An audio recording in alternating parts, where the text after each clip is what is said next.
The Woodman and the Nightingale by Percy Bysshe Shelley. A woodman whose rough heart was out of tune, I think such hearts yet never came to good, hated to hear, under the stars or moon, one nightingale in an interfluous wood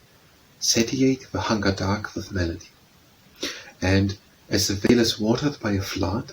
or as the moonlight fills the open sky struggling with darkness, as the tuberose peoples some Indian dell of scents which lie, like clouds above a flower from which they rose,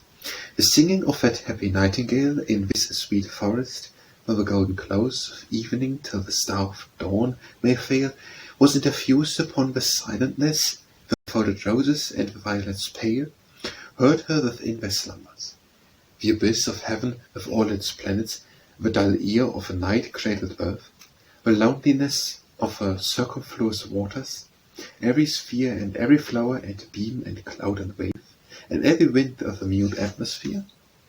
and every beast stretched in its rugged cave, and every bird lulled on its mossy bough, and every silver moth fresh from the grave,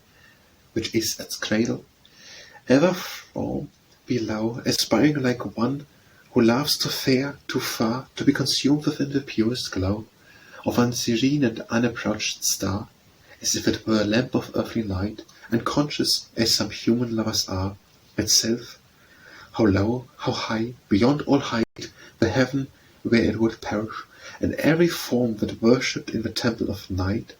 was awed into delight, and by the charm girt as with an interminglable zone, whilst the sweet bird, whose music was a storm of sound, shook forth a dull oblivion out of her dreams. Harmony became love, in every soul but one. And so this man returned with axe and saw at evening close from killing the tall tree, the soul of whom by nature's gentle law was each a woodman, and kept ever green the pavement and the roof of a wild copse, chequering the sunlight of a blue serene with jagged leaves, and from the forest tops singing the winds to sleep, or weeping oft fast showers of aerial water drops into the mother's bosom, sweet and soft, nature's pure tears which have no bitterness. Around the cradles of the birds aloft, they spread themselves into the loveliness of fan-like leaves, and over pallid flowers hang like moist clouds, or, where high branches kiss, make a green space among the silent bowers, like a vast fane in a metropolis surrounded by the columns and the towers, all overwrought with branch-like traceries in which there is religion and the mute persuasion of unkindled melodies, odors and gleams and murmurs,